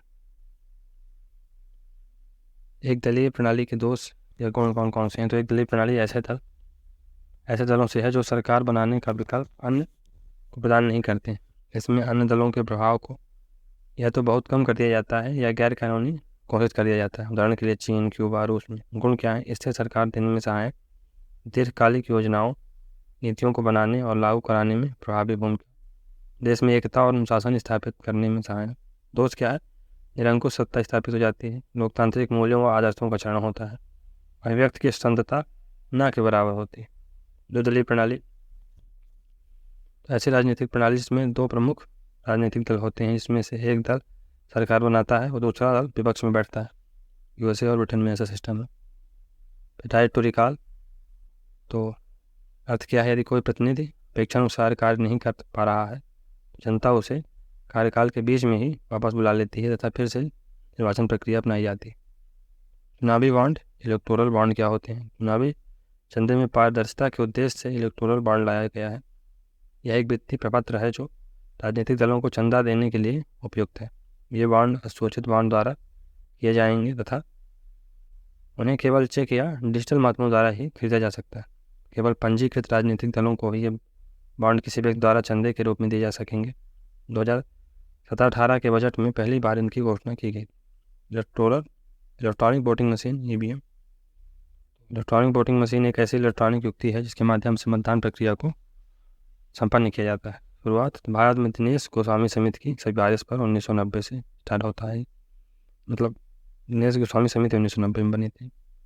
सर्वप्रथम ईवीएम को गोवा में अपनाया गया था। तब से भारत के लोकसभा, राज्यसभा में चुनावों में ईवीएम का प्रयोग हो रहा है। पूर्व मुख्य चुनाव आयुक्त नवीन चावला ने इसे इलेक्शन कैलकुलस की संज्ञा दी है। ईवीएम का लाभ क्या है? फर्जी मतदान पर रोक लगती है, बूथ कैप्चरिंग में कमी आती है, समय की बचत होती है, कागजी कार्रवाई से मुक्ति, शेष मतगणना संभव है, निरस्त मतों की संख्या में समाप्ति, चुनाव परिणामों की जांच संभव है। भारतीय राजनीति का आधुनिकीकरण एवं तकनीकीकरण होता है। ईवीएम की समस्याएं, तकनीकी खामियां हो सकती हैं, प्रयोग करने में कठिनाई, अशिक्षा, मौसम संबंधी समस्याएं। राजनीति के अपराधीकरण का प्रभाव, संसद की कार्य क्षमता प्रभावित होती है, आपराधिक प्रवृत्ति का स्थायीकरण हो जाता है, लोकतांत्रिक मूल्य कमजोर होते हैं, न्याय प्रणाली के प्रति जन विश्वास में कमी आती है, आपराधिक गठजोड़ में वृद्धि होती है, जनता के हितों की उपेक्षा कर अमीर उद्योगपतियों को फायदा पहुंचाने का प्रयास किया जाता है। जन प्रतिनिधित्व अधिनियम 1951 की धारा 8 में प्रावधान है कि न्यायालय द्वारा दोष करार दिया गया व्यक्ति चुनाव लड़ने के लिए अयोग्य होगा। मतदान व्यवहार से आप क्या समझते हैं? तात्पर्य क्या है? मतदाता मतदान करते समय किन तत्वों से प्रभावित होता है? मतदाता अपने मताधिकार को जिन तत्वों से प्रभावित होकर मतदान देता है या मतदान नहीं देता है। सार्वजनिक चुनाव में लोग किस प्रकार वोट देते हैं? ये सब प्रारंभ फ्रांस में होता है। भारत में स्वतंत्रता के पश्चात अध्ययन किया गया। आदर्श चुनाव आचार संहिता किसे कहते हैं? तो आचार संहिता भारत के निर्वाचन आयोग द्वारा निष्पक्ष और शांतिपूर्ण चुनाव कराने के लिए राजनीतिक दलों और उम्मीदवारों के लिए चुनाव से संबंधित दिशा निर्देश बनाए जाते हैं। मध्य प्रदेश लोक सेवा आयोग, इसका स्वरूप संवैधानिक है। स्थापना 1 नवंबर 1956 अनुच्छेद 315 के तहत। मुख्यालय इंदौर में है। अध्यक्ष और सदस्यों की नियुक्ति राज्यपाल द्वारा। कार्यकाल 6 वर्ष या 65 वर्ष। सेवा शर्तों का निर्धारण राज्यपाल द्वारा। पदच्युत राष्ट्रपति द्वारा। वेतन व भत्ते राज्य की संचित निधि पर। वर्तमान अध्यक्ष राजेश लाल मीणा। अनुच्छेद 323 आयोग द्वारा प्रतिवर्ष अपने क्रियाकलापों के संदर्भ में रिपोर्ट राज्यपाल को सौंपी जाती है। मध्य प्रदेश लोक सेवा आयोग की भूमिका त्रुटिहीन परीक्षा प्रणाली संपन्न कराना, निष्पक्ष भर्ती परीक्षा आयोजित कराना, राज्य सरकारों द्वारा सौंपे गए कार्यों को करना, भर्ती प्रक्रियाओं में पारदर्शिता लाना, नियंत्रण एवं महालेखा परीक्षा। तो ये का स्वरूप क्या है? संवैधानिक है। संवैधानिक प्रावधान अनुच्छेद 148 से 51 भाग 5 संरचना एक सदस्यीय, नियुक्ति राष्ट्रपति द्वारा, कार्यकाल 6 से 65 वर्ष, 6 वर्ष या 65 वर्ष। इनको लोग कौन करता है? तो राष्ट्रपति। सेवा शासनों का निर्धारण संसद। प्रतिवेदन या रिपोर्ट राष्ट्रपति को देते हैं और वर्तमान में CAG गिरीश चंद्र मुर्मू। मतदान की विभिन्न प्रणालियों को समझाओ। तो मुख्य रूप से 3 प्रणालियाँ प्रचलित हैं: प्रत्यक्ष निर्वाचन, अप्रत्यक्ष निर्वाचन और गुप्त मतदान। तो प्रत्यक्ष निर्वाचन में मतदाता अपने प्रतिनिधियों का प्रत्यक्ष रूप से निर्वाचन करते हैं। मतदाता अपने एक निर्वाचक मंडल के सदस्यों का निर्वाचन करते हैं, बाद में निर्वाचक मंडल के प्रतिनिधियों का निर्वाचन करते हैं। फिर गुप्त मतदान में मतदाता मतदान केंद्र पर जाता है, उसे मतपत्र दिया जाता है, EVM मशीन का प्रयोग किया जाता है, उसे अपने पसंद के प्रत्याशी चुनने का अधिकार होता है। फिर प्रत्यक्ष मतदान में मतदाताओं को अपना मत देने का निर्धारण मतदाता केंद्र पर जाना पड़ता है। मतदाताओं को अपना मत देने के लिए निर्धारित मतदान केंद्र में जाना पड़ता है। मुख्य गुण कौन कौन से? तो योग्य प्रतिनिधियों का निर्वाचन संभव। संघ लोक सेवा आयोग स्वरूप क्या है? संवैधानिक है। स्थापना 1 अक्टूबर 1926 को ली आयोग की अनुशंसा पर की गई। स्वायत्त संस्था के रूप में संवैधानिक दर्जा 26 जनवरी 1950 को दिया जाता है। संवैधानिक प्रावधान अनुच्छेद 315 से 323 भाग 14 में अध्यक्ष व सदस्यों की नियुक्ति राष्ट्रपति द्वारा, कार्यकाल 6 से 65 वर्ष। तो निष्ठा सांप्रदायिक हिंसा, कम्युनल वायलेंस। विभिन्न सांप्रदायिक लोगों द्वारा अपने अपने समुदाय का समर्थन कर अन्य के समुदाय को उपेक्षा करना तथा हिंसात्मक संघर्ष करना। भारत के प्रमुख आतंकी संगठन तो जम्मू कश्मीर लिबरेशन फ्रंट, हिजबुल मुजाहिदीन, अल्लाह टाइगर्स, उल्फा और अल अमर मुजाहिदीन। तो अन्य भी हैं पंजाब के आतंकवादी संगठन खालिस्तान लिबरेशन फोर्स, पिंडरवाला टाइगर फोर्स, दशमेश रेजिमेंट। आतंकवाद और उग्रवाद में क्या अंतर होता है? तो उग्रवाद की अवधारणा वैचारिक है, जबकि आतंकवाद वैचारिक राजनीतिक हिस्सा है। उग्रवाद चरमपंथी विचारधारा है जो कि हिंसक नहीं होती, परंतु आतंकवाद हिंसक विचारधारा। उग्रवाद के साधनों में रैलियां, दुष्प्रचार, वैचारिक साहित्य का सहारा लिया जाता है, जबकि आतंकवाद में गोला बारूद हथियार का प्रयोग किया जाता है।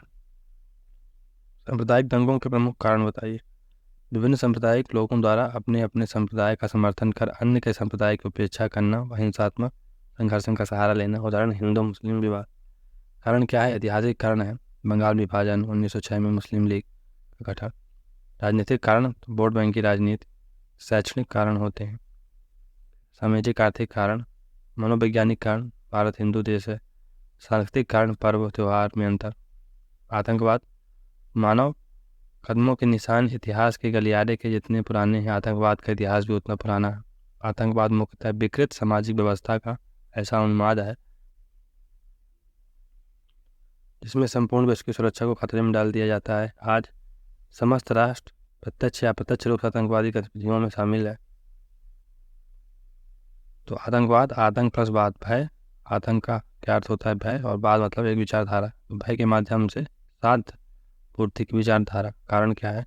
राजनीतिक सत्ता की प्राप्ति हेतु राष्ट्रों की विदेश नीति, आर्थिक पिछड़ापन, सांस्कृतिक दृष्टि, धार्मिक कट्टरता या धर्मांधता, हथियारों की बिक्री, अशिक्षा, सांस्कृतिक उपेक्षा, संगठित अपराध, ऑर्गेनाइज्ड क्राइम। प्रत्यक्ष या अप्रत्यक्ष रूप से आर्थिक या अन्य लाभ के लिए 3 या इससे अधिक व्यक्तियों का संगठन, दल जो गंभीर अपराध करने के लिए एकजुट होता है। आतंकवाद, फॉर एग्जाम्पल आतंकवाद। प्रमुख संगठित अपराध के नाम तो अवैध शराब का धंधा, जुआ, अपहरण, जबरन धन वसूली, फिर वेश्यावृत्ति, डांस बार, मादक पदार्थ तस्करी, नकली मुद्रा कारोबार। साइबर अपराध, जो अपराध कंप्यूटर या इंटरनेट के प्रयोग द्वारा अंजाम दिए जाते हैं। गतिविधियाँ, साइबर, जबरन वसूली, पहचान चोरी, आइडेंटिटी थेफ्ट, क्रेडिट कार्ड धोखाधड़ी, डाटा हैक करना, फिशिंग, अवैध डाउनलोडिंग, साइबर स्टॉकिंग, वायरस प्रसार आदि, IPR उल्लंघन, साइबर आतंकवाद, पोर्नोग्राफी। उत्तर पूर्व क्षेत्र, तो उत्तर पूर्व क्षेत्र पूर्वोत्तर भारत में उत्पाद भारत का संपूर्ण उत्तर पूर्व क्षेत्र 100 से भी अधिक आदिवासी प्रजातियों का निवास स्थल है, जो अपनी भाषाओं, रीति रिवाजों और संस्कृति के अनुरूप जीवन यापन करते हैं। स्वतंत्रता पूर्व ये क्षेत्र शांत, वर्तमान में इन क्षेत्रों में उग्रवाद के संकेत मिल रहे हैं। भारत विरोधी संघर्ष, तो नागा समस्या, असम, मणिपुर, मिजोरम। कबीलाई संघर्ष, तो नागा बनाम कुकी, नागा बनाम मतई, बोडो बनाम बंगला। नव सामाजिक आंदोलन, न्यू सोशल मूवमेंट, ये समाज की गुणवत्ता संबंधित है। इनका कार्य क्षेत्र संपूर्ण विश्व होता है। क्षेत्र, तो महिला, पर्यावरण, नशा मुक्ति आंदोलन। सिविल या नागरिक समाज, नागरिक समाज से तात्पर्य सरकार तथा व्यावसायिक संगठनों में, मतलब ऐसे सामाजिक संगठनों से हैं जो स्वेच्छा या तथा सामाजिक कल्याण की भावना से जनता की सेवा करते हैं। उदाहरण NGO, उपभोक्ता संगठन, पर्यावरणीय समूह। 73वां संविधान संशोधन, तो शासन सत्ता को विकेंद्रीकरण या विकेंद्रीकृत कर स्थानीय स्तर पर लोकतंत्र को स्थापित करने का उद्देश्य वर्णन भाग 9 अनुच्छेद 243। सिफारिश बलवंत राय मेहता समिति। प्रावधान त्रिस्तरीय पंचायती राज व्यवस्था। राष्ट्रीय मानवाधिकार आयोग के कार्य गठन अक्टूबर 1993 में। कार्य मानवाधिकारों के उल्लंघन की जांच करना, जेल बंदीगृहों की स्थिति की जांच करना, जांच सिफारिश, मानवाधिकार के क्षेत्र में शोध करना, इस क्षेत्र में लगी NGO की सराहना व सहायता करना। नियुक्ति राष्ट्रपति द्वारा, कार्यकाल 6 वर्ष या 65 वर्ष। इनको रिमूवल राष्ट्रपति द्वारा किया जाता है। सेवा शर्तों का निर्धारण संसद करती है। प्रतिवेदन रिपोर्ट ही राष्ट्रपति को देते हैं। वर्तमान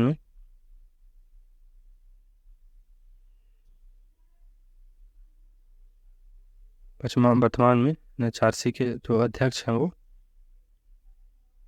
अरुण कुमार मिश्रा है। मतदान की विभिन्न प्रणालियों को समझाइए।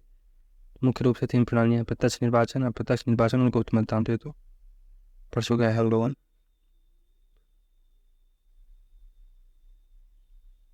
संघ लोक सेवा आयोग संवैधानिक संस्था है। ये स्थापना की अक्टूबर 1926 को ली आयोग की अनुशंसा पर।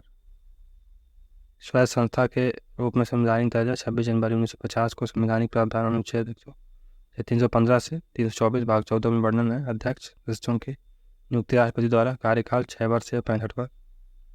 सांप्रदायिक हिंसा, प्रमुख सांप्रदायिक, ये तो हो चुका है।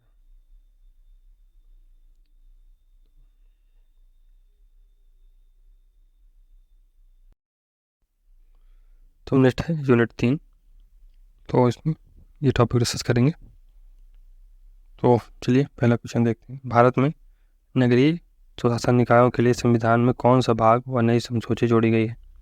74वें संविधान संशोधन 1992 के द्वारा भाग 9 का और 12वीं अनुसूची को जोड़ा गया है, जिसमें 18 विषय हैं। फिर भारतीय संविधान की 11वीं अनुसूची किस बारे में? इसमें सम्मिलित निम्नलिखित 4 विषय को लिखिए। तो 11वीं अनुसूची ये 73वें संविधान संशोधन जो कि 1992 के द्वारा संविधान में शामिल किया गया। पंचायतों के अधिकार, प्राधिकार, दायित्वों आदि के बारे में उपबंध दिया हुआ है। 29 विषय हैं इसमें। उदाहरण कृषि विकास एवं विस्तार, पशुपालन, दुग्ध व्यवसाय अथवा मत्स्य पालन, वन विकास, ग्रामीण विकास इत्यादि। फिर संविधान की 12वीं अनुसूची किससे संबंधित है? इसमें कितने विषय उल्लेखित है? 12वीं अनुसूची 74वें संविधान संशोधन 1992 द्वारा शामिल। इसमें 18 विषय हैं और नगर पालिकाओं के अधिकार, प्राधिकार और दायित्व से रिलेटेड है। भारत के संविधान के 74वें संशोधन में कोई 2 प्रावधान लिखिए। तो कौन कौन से हैं?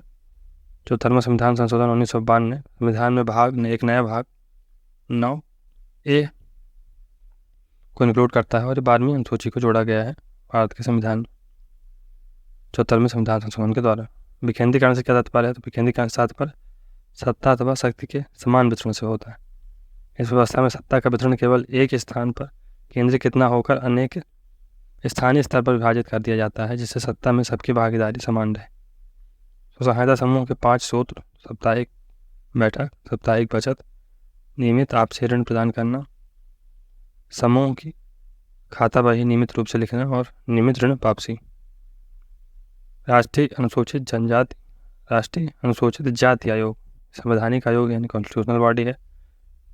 फरवरी 2004 में इसका गठन किया गया था और अनुच्छेद 338 के तहत। संरचना तो एक अध्यक्ष होता है, एक उपाध्यक्ष और 3 अन्य सदस्य होते हैं। अध्यक्ष और सदस्यों की नियुक्ति राष्ट्रपति द्वारा, कार्यकाल 3 वर्ष, सेवा व शर्तें तथा पदावधि ये राष्ट्रपति द्वारा निर्धारित होती है, राष्ट्रपति द्वारा।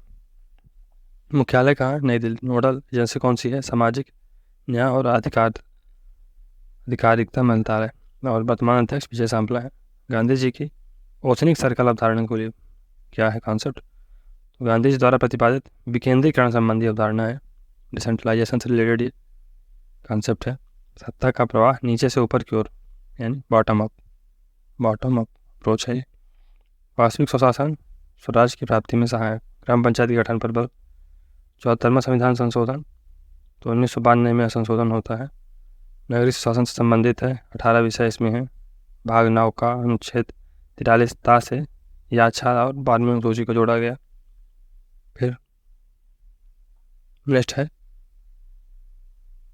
पंचायतों के स्वैच्छिक प्रावधान। तो संसद व विधानमंडल के सदस्यों को पंचायत में शामिल करना, ओबीसी आरक्षण, स्वायत्त बनाना, 29 कार्यों में सभी या कुछ कार्य संपन्न कराना, वित्तीय अधिकार देना। जिला योजना समिति तो अनुच्छेद 243 ZT में दिया हुआ है। प्रत्येक राज्य में जिला स्तर पर एक जिला योजना समिति का गठन किया जाएगा। कार्य क्या है? जिले में पंचायतों और नगर पालिकाओं द्वारा बनाई गई योजनाओं को समेकित करना, पूरे जिले के लिए विकास योजना का प्रारूप तैयार करना। संरचना, सदस्यों का निर्वाचन, अध्यक्ष के निर्वाचन के तरीके राज्य विधानमंडल द्वारा निर्धारित किया जाता है। संरचना 4/5 सदस्य जिला पंचायत और नगर पालिकाओं के निर्वाचित सदस्यों में से लिए जाएंगे और संख्या का निर्धारण ग्रामीण और शहरी जनसंख्या के अनुपात में होता है। 1/5 सदस्य की नियुक्ति राज्य सरकार द्वारा की जाती है। नेक्स्ट जनपद पंचायत। तो इसका गठन 5000 से अधिक जनसंख्या किंतु 50,000 से कम जनसंख्या वाले क्षेत्रों में होता है। यह त्रिस्तरीय पंचायत पंचायती राज की मध्य इकाई के रूप में कार्य करती है, जो कि विकास खंड स्तर पर है। सदस्य संख्या 10 से 25 तक होती है। जनपद पंचायत के सदस्यों का चुनाव मतदान द्वारा प्रत्यक्ष रूप से होता है। अध्यक्ष उपाध्यक्ष सदस्यों द्वारा अप्रत्यक्ष रूप से चुने जाते हैं। पदेन सदस्य सांसद, सरपंच और विधायक। सहकारी बैंक का अध्यक्ष संयोजित सदस्य होता है। मध्य प्रदेश में 313 जनपद पंचायतें हैं। जनपद पंचायत का मुख्य प्रशासनिक अधिकारी CEO होता है। इसका चयन राज्य लोक सेवा आयोग द्वारा किया जाता है। जनपद पंचायत का सचिव खंड विकास अधिकारी PDO होता है। जनपद पंचायत की स्थायी समितियाँ कृषि पशुपालन, लघु सिंचाई और सहकारिता समिति, शिक्षा समिति, सार्वजनिक स्वास्थ्य और सफाई समिति, आर्थिक और वित्तीय समिति। जनपद पंचायत के कार्य विभिन्न पुलों और बांधों का निर्माण करना, नलकूप व कुएं खुदवाने हेतु अनुदान देना, मेलों और बाजारों का आयोजन। पंचायतों के स्वैच्छिक प्रावधान, संसद और विधानमंडल के सदस्यों को पंचायतों में शामिल करना, ओबीसी आरक्षण, स्वायत्त बनाना, 29 कार्यों में सभी या कुछ कार्य संपन्न कराना, वित्तीय अधिकार देना। ग्राम सभा, इसका उल्लेख 243A में मिलता है, भाग 9 में। प्रत्येक ग्राम पंचायत क्षेत्र में एक ग्राम सभा होती है। सभी वयस्क व्यक्ति ग्राम सभा के सदस्य होते हैं। ग्राम सभा की वर्ष में कम से कम 4 बैठकें अवश्य होती हैं। ग्राम सभा बैठक का आयोजन करने की जिम्मेदारी मुखिया की होती है। बलवंत राय मेहता समिति कब आती है? 1957 में। सामुदायिक विकास कार्यक्रम के क्रियान्वयन की समीक्षा। त्रिस्तरीय पंचायती राज की सिफारिश, ग्राम पंचायत स्तर पर, ब्लॉक पंचायत और जिला पंचायत। अशोक मेहता समिति 1977। रिपोर्ट 1978 में प्रस्तुत होती है। त्रिस्तरीय पंचायती राज की सिफारिश, मंडल पंचायत, जिला परिषद। पंचायती राज वित्त निगम के गठन की सिफारिश। पंचायतों का कार्य 4 वर्ष का हो। पंचायतों में दलीय आधार पर चुनाव। GBK राव समिति 1985। स्थापना 1985 योजना आयोग द्वारा। ग्रामीण विकास व गरीबी निवारण कार्यक्रम। उपनाम कार्ड समिति। 4 स्तरीय पंचायती राज। पंचायती राज संस्थाओं को बिना जड़ की घास का, LM सिंघवी कमेटी है। 1986 में इसका गठन होता है। पंचायती राज अधिकरण की स्थापना। पंचायतों में दलों की भागीदारी नहीं होनी चाहिए। पंचायती राज को संवैधानिक दर्जा, कॉन्स्टिट्यूशनल स्टेटस दिया जाए। गांवों में न्याय पंचायतों की स्थापना की जाए। PK थुंगन समिति 1988 में आती है।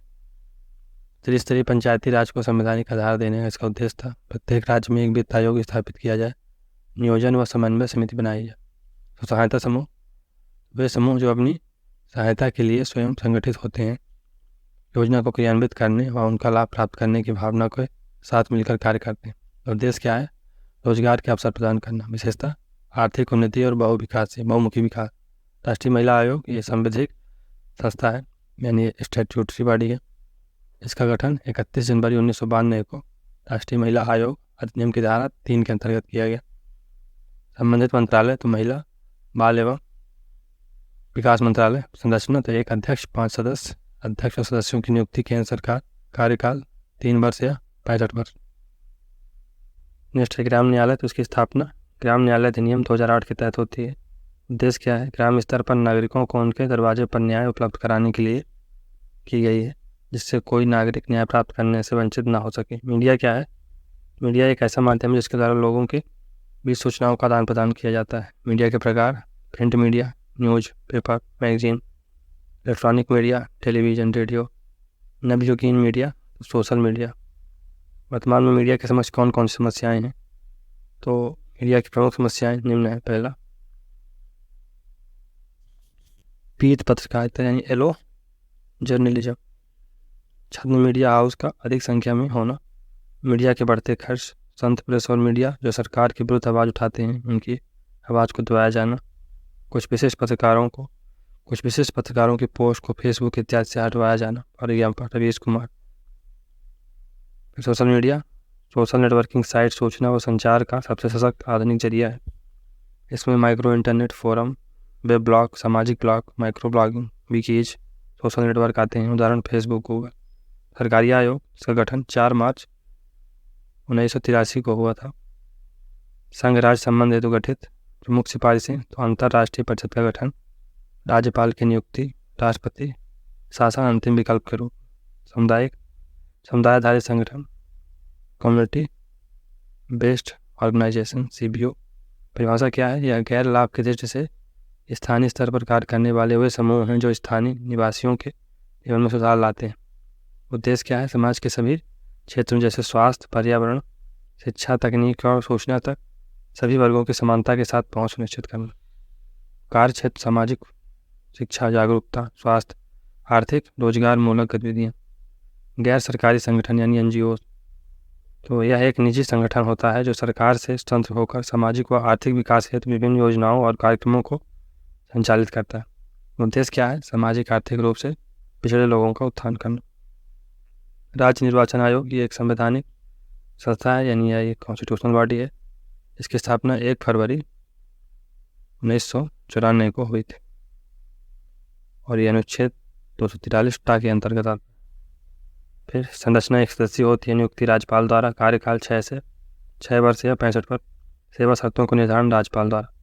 ग्राम पंचायतों के कार्य तो कृषि, ग्राम विकास कार्य, शिक्षा के कार्य, चिकित्सा स्वास्थ्य संबंधी कार्य, पशुधन विकास कार्य, महिला बाल विकास संबंधी कार्य। विकेंद्रीकरण तो LT वाइट द्वारा जब सत्ता को ऊपरी स्तर से निचले स्तर पर ले जाया जाता है तब उसे विकेंद्रीकरण कर। भारत में 73वां संविधान संशोधन इससे संबंधित है, सच्चे लोकतंत्र का आधार माना जाता है। स्थानीय स्वशासन से क्या समझते हैं? स्थानीय स्वशासन स्थानीय स्तर की उन संस्थाओं से है जो जनता द्वारा चुनी जाती हैं तथा उन्हें जिन्हें राष्ट्रीय व प्रांतीय शासन के नियंत्रण में रहते हुए नागरिकों की स्थानीय आवश्यकताओं की पूर्ति के लिए अधिकार व दायित्व देते हैं।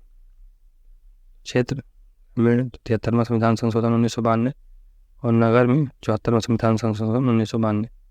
पेशा अधिनियम 1996।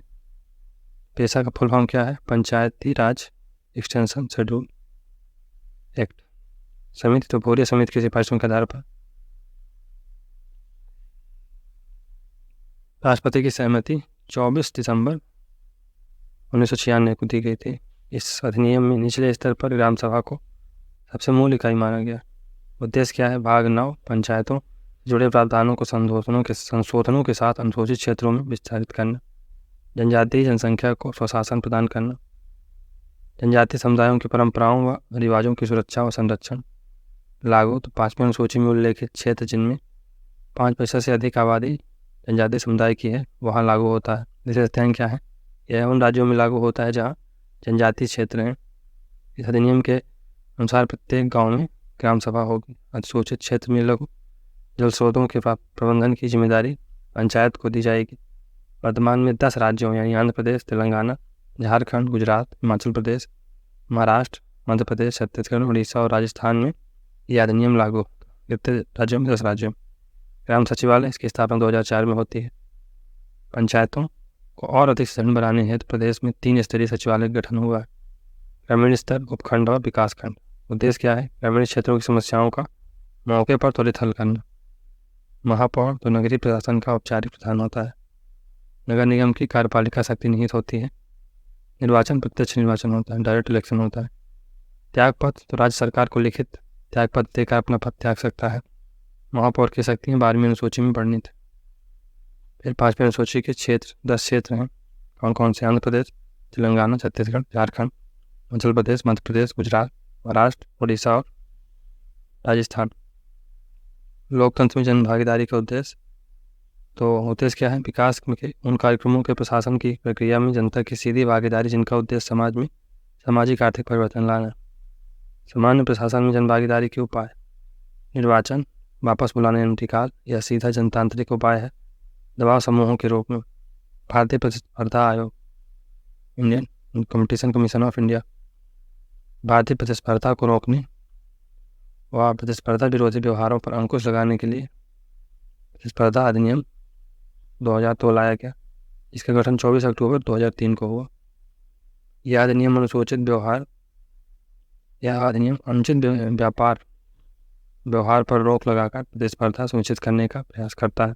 संरचना: एक अध्यक्ष, 6 सदस्य अधिकतम। यह अर्धन्यायिक निकाय है जो संवैधानिक प्राधिकरणों को परामर्श देता है। वर्तमान अध्यक्ष देवेंद्र कुमार सीकरी। केंद्रीय सूचना आयोग, ये भी एक संवैधानिक यानी स्टैट्यूटरी कमीशन है। फिर इसका गठन 12 अक्टूबर 2005 को हुआ। अधिनियम सूचना का अधिकार अधिनियम 2005 के तहत धारा 12 के अंतर्गत। संरचना तो एक मुख्य आयुक्त, 10 अन्य सूचना आयुक्त होते हैं। मुख्य और अन्य आयुक्त नियुक्ति राष्ट्रपति द्वारा। कार्यकाल 5 वर्ष या 65 वर्ष। रिमूवल राष्ट्रपति द्वारा। सेवा शर्तों का निर्धारण केंद्र सरकार द्वारा। वर्तमान मुख्य सूचना आयुक्त यशवर्धन कुमार सिन्हा। तो यही वर्तमान में सही है। मध्य प्रदेश राज्य सूचना आयोग, ये भी संवैधानिक संस्था है यानी स्टैट्यूटरी बॉडी है। 22 अगस्त 2005 को इसका गठन हुआ। अधिनियम सूचना का अधिकार अधिनियम 2005 धारा 15। फिर संरचना: एक मुख्य सचिव मतलब आयुक्त होता है और अन्य 10 अन्य सूचना आयुक्त होते हैं। मुख्य आयुक्त और अन्य आयुक्त की नियुक्ति राज्यपाल करता है। कार्यकाल 5 वर्ष या 65 वर्ष। सेवा शर्तों का निर्धारण राज्य सरकार। त्यागपत्र भी राज्यपाल को देते हैं। मुख्यालय भोपाल में है। वर्तमान ये मुख्य सूचना आयुक्त अरविंद कुमार शुक्ला है। राष्ट्रीय महिला आयोग के उद्देश्य क्या है? महिलाओं के लिए संवैधानिक और कानूनी सुरक्षा उपायों की समीक्षा करना। वैधानिक उपचारों संबंधी उपायों को सुझाव। शिकायतों से निपटान को प्रोत्साहन। महिला को प्रभावित करने वाले सभी नीतिगत मामलों पर सरकार को सुझाव देना। राष्ट्रीय महिला कोष का गठन। राष्ट्रीय महिला आयोग की संरचना। तो राष्ट्रीय महिला आयोग की संरचना राष्ट्रीय महिला आयोग अधिनियम 1990 की धारा 3 में दिया गया है। संरचना तो एक अध्यक्ष होगा, 5 सदस्य। विधि विधान, व्यवसाय संघ, आंदोलन, शासन, आर्थिक विकास, स्वास्थ्य, शिक्षा या सामाजिक कल्याण का अनुभव हो। इन सदस्यों में से कम एक सदस्य अनुसूचित जाति और जनजाति का होगा। राष्ट्रीय मानवाधिकार आयोग, तो ये भी एक स्टैट्यूटरी बॉडी है। 12 अक्टूबर 1993 का इसका गठन होता है। अधिनियम मानवाधिकार संरक्षण अधिनियम 1993 के तहत। मुख्यालय कहाँ है? नई दिल्ली में। अध्यक्ष व सदस्य नियुक्ति राष्ट्रपति द्वारा प्रधानमंत्री के नेतृत्व में गठित 6 सदस्यीय समिति की सिफारिश पर। कार्यकाल तो 3 वर्ष या 70 वर्ष। सेवा शर्तों का निर्धारण केंद्र सरकार द्वारा। रिमूवल राष्ट्रपति द्वारा। वर्तमान अध्यक्ष शरण कुमार मिश्रा। उद्देश्य क्या है? मानवाधिकारों के संरक्षण के लिए उत्तरदायी संस्थागत व्यवस्थाओं को मजबूत करना। मध्य प्रदेश राज्य मानवाधिकार आयोग स्टैट्यूटरी बॉडी है। 13 सितंबर 1995 को उसका गठन हुआ। अधिनियम तो मानवाधिकार संरक्षण अधिनियम 1993 की धारा 21 के तहत इसको स्थापित किया गया। मुख्यालय भोपाल में। राष्ट्रीय अनुसूचित जनजाति आयोग, ये भी एक स्टैट्यूटरी बॉडी से एक संवैधानिक संस्था यानी कॉन्स्टिट्यूशनल बॉडी। अनुच्छेद 338 यही के तहत। फिर अध्यक्ष और सदस्यों की नियुक्ति राष्ट्रपति द्वारा। संरचना: एक अध्यक्ष, एक उपाध्यक्ष, 3 अन्य सदस्य होते हैं। अध्यक्ष सदस्यों का कार्यकाल 3 वर्ष। सेवा शर्तों और पदावधि का निर्धारण राष्ट्रपति द्वारा। राष्ट्रीय अनुसूचित जनजाति आयोग के कार्य: संविधान के अनुसार जनजातियों को मिले संवैधानिक संरक्षण की समीक्षा करना, एसटी के हितों का संरक्षण तथा उससे संबंधित मामलों की जांच की सुनवाई करना। राष्ट्रीय पिछड़ा वर्ग आयोग स्वरूप संवैधानिक है यानी कॉन्स्टिट्यूशनल बॉडी है। गठन: 14 अगस्त 1993। राष्ट्रीय पिछड़ा वर्ग आयोग अधिनियम की धारा 3 के अंतर्गत संवैधानिक दर्जा 11 अक्टूबर 2018 को दिया गया। अनुच्छेद 338 बी के तहत 102वां संविधान संशोधन हुआ था 2018 के तहत। संरचना: तो एक अध्यक्ष, एक उपाध्यक्ष, 3 सदस्य, एक महिला अनिवार्य होगी। अध्यक्ष व सदस्यों की नियुक्ति राष्ट्रपति द्वारा। कार्यकाल 3 वर्ष। सेवा शर्तों, वेतन भत्ते, पदावधि का निर्धारण राष्ट्रपति द्वारा। रिमूवल या इस्तीफा तो ये राष्ट्रपति करते हैं। फिर संबंधित मंत्रालय कौन सा है? सामाजिक न्याय और अधिकारिता मंत्रालय। पिछड़ा वर्ग आयोग के प्रमुख कार्य व शक्तियों का वर्णन कीजिए। पिछड़ा वर्ग आयोग के कार्य व शक्तियों इस प्रकार है: पिछड़े वर्ग की स्थिति में सुधार के लिए सरकार को परामर्श, ओबीसी कल्याण के लिए चलाए जा रहे कार्यक्रमों की जांच करना, कौन सी जाति पिछड़ा वर्ग में सम्मिलित है और कौन सी नहीं, सरकार को इस संबंध में परामर्श देना। क्रीमी लेयर की धन सीमा के बारे में सरकार को परामर्श। केंद्रीय सतर्कता आयोग, सेंट्रल विजिलेंस कमीशन, ये एक स्टेट्यूटरी बॉडी है, संविधिक संस्था है। गठन: संस्थानम समिति की 12 फरवरी 1964 में। संवैधानिक दर्जा: केंद्रीय सतर्कता आयोग अधिनियम 2003 के तहत इसको संविधिक यानी स्टेट्यूटरी दर्जा दिया गया। संरचना: एक मुख्य आयुक्त, 2 या 2 से कम अन्य आयुक्त होते हैं। मुख्य या अन्य आयुक्तों की नियुक्ति राष्ट्रपति द्वारा। कार्यकाल 4 वर्ष या 65 वर्ष की आयु। रिमूवल राष्ट्रपति रिपोर्ट राष्ट्रपति को करते हैं और मुख्यालय नई दिल्ली में है। संबंधित मंत्रालय: कार्मिक प्रशासन मंत्रालय। बगदई गांव राजस्थान के नागौर जिले का वह गांव जहाँ सर्वप्रथम 2 अक्टूबर 1959 को पंचायत राज प्रणाली का उद्घाटन भारत के प्रधानमंत्री जवाहरलाल नेहरू ने किया था। प्रिंट मीडिया: तो यह मीडिया का सबसे पुराना साधन है। प्रिंट मीडिया के अंतर्गत मुद्रण से प्रकाशित होने वाले संचार के साधन आते, उदाहरण अखबार, पत्र पत्रिका, किताब। नेक्स्ट है इलेक्ट्रॉनिक मीडिया।